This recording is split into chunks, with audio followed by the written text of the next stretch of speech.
श्री कृष्ण गोविंद हरे मुरारी, हे नाथ नारायण वासुदेव।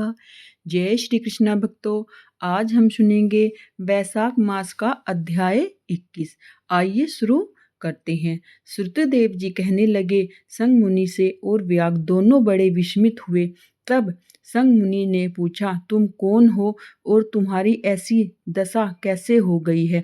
हे सौम्य, किस कर्म से तेरी ऐसी शुभ बुद्धि हो गई और अकस्मात तेरी मुक्ति कैसे हो गई? यह सब तू विस्तार पूर्वक हमें बताओ। जब संग मुनि ने इस प्रकार पूछा, तब वह दंडवत पृथ्वी पर गिरा, शीश झुकाकर हाथ जोड़कर कहने लगा, मैं प्रयागराज का निवासी एक ब्राह्मण था, बहुत बोलता था। मैं रूप यौवन संयुक्त विद्या मत से गर्वित, धनवान, पुत्रवान, सदा अहंकार के दूषित कुसिद मुनि का पुत्र, और मेरा नाम रोचन था। आसन, शयन, निद्रा, व्याव, अपार क्रिया, लोक क्रिया, ब्याज लेना, यही मेरा व्यापार था। लेकिन मेरी भक्त जन में, भक्त श्रद्धा में कोई भी रुचि नहीं थी। इस तरह से मुझ दुष्ट बुद्धि का बहुत समय नष्ट हो गया। तब वैशाख महीने में जयंत नाम के ब्राह्मण भगवान के प्यारे वैशाख मास के धर्म सुनाते हुए उस क्षेत्र के निवासी पुण्य कर्म से आए। हजारों स्त्री पुरुष, वैश्य स्त्री, शूद्र प्रातः कर स्नान कर भगवान की पूजन कर रात दिन कथा सुनने लगे, और जयंत कथा कहता गया।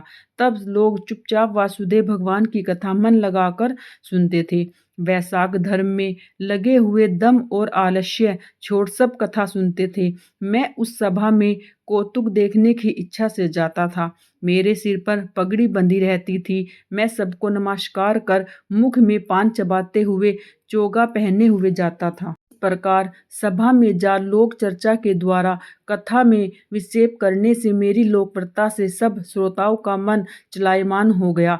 मैं कभी कपड़ा फैलाता, कभी निंदा करता, कभी हंसता। जब तक कथा समाप्त होती मैं ऐसे ही करता रहता।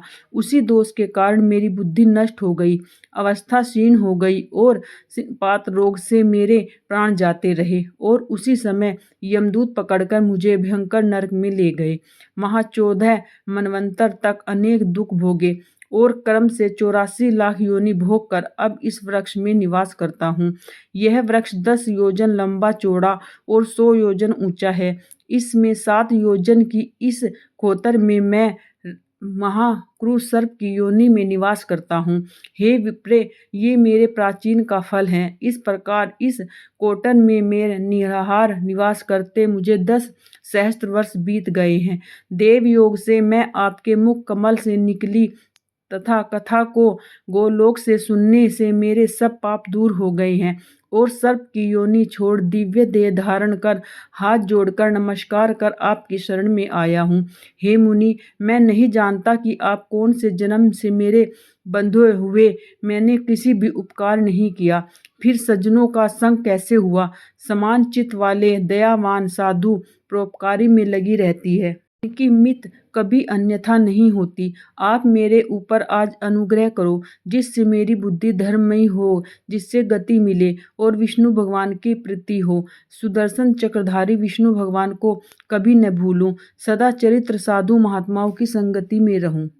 मुझसे कभी अधर्म न हो, अहंकार न हो, मैं सदा दरिद्र रहूं, क्योंकि दरिद्र धर्म पांडवों के अर्जन रूप है। इस प्रकार अनेकों स्तुति कर बारंबार हाथ जोड़कर सिर झुकाकर मुनीश्वर के आगे चुपचाप खड़ा रहा। संक मुनि पूर्ण प्रेम भाव से दोनों हाथों से उठाकर उसके शरीर को अपने हाथ से स्पर्श करने लगे, जिससे वह सब पाप नष्ट हो गए, और दिव्य रूपधारी ब्राह्मण कर अनुग्रह कर कृपालु को भावी कृतांत वृतांत कहने लगे। हे द्विज, वैशाख मास और विष्णु भगवान का महात्म्य श्रवण करने से तेरे सारे पाप नष्ट हो गए। तू कर्म से अति विवाह लोक को जाकर फिर दक्षिण देश में ब्राह्मण के घर जन्म लेगा, और वेद शर्मा नाम से प्रसिद्ध होकर सब विद्याओं में पारंगत होगा। प्रत्येक जन्म में तेरी अत्यंत जित स्मृति होगी। इस कारण के अनुबंध से तू संपूर्ण इच्छाओं का त्याग कर वैशाख मास विष्णु प्रिय धर्म करेगा। निसंदेह गुरु भक्त और जितेंद्रिय होकर उस जन्म में तू सदा विष्णु भगवान की कृपा में तत्पर रहेगा।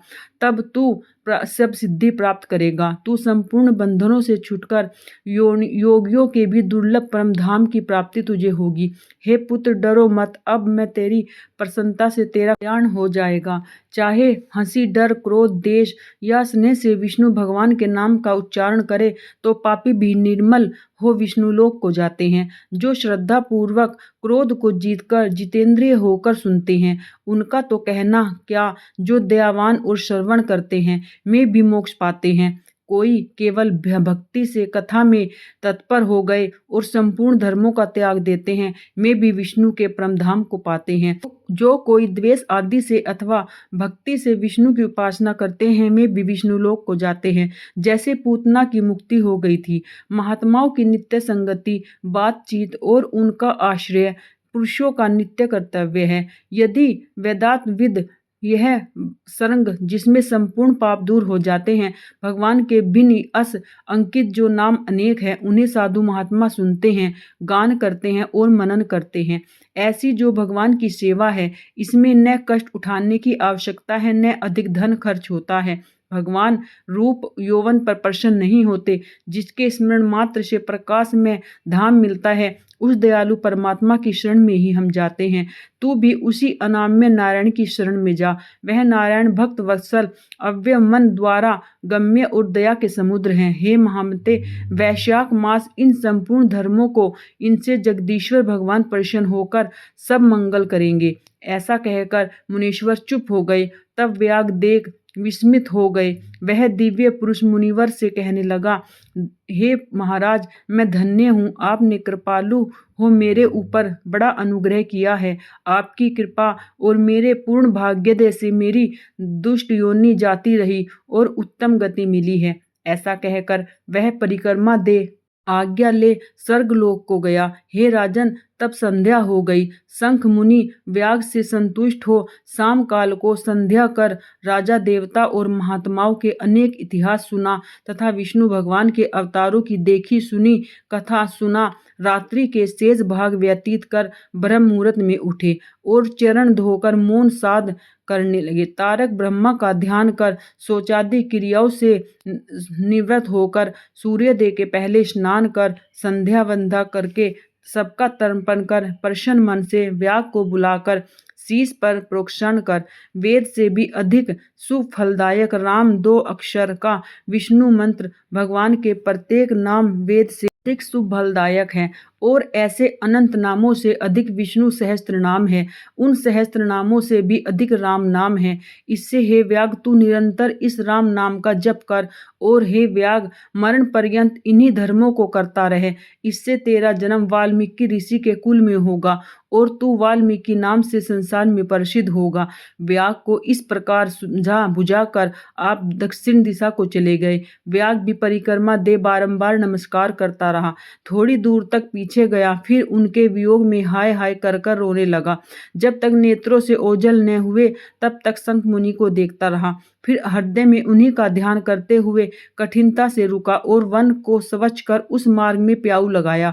अत्यंत योग्य इन वैशाख धर्मों को करता रहा। वन के कैथ, वनस, जामन, आम आदि के फल और बालू का बिछोना और छाया आदि से मार्ग के श्रांत पथिकों के श्रम को दूर करने लगा।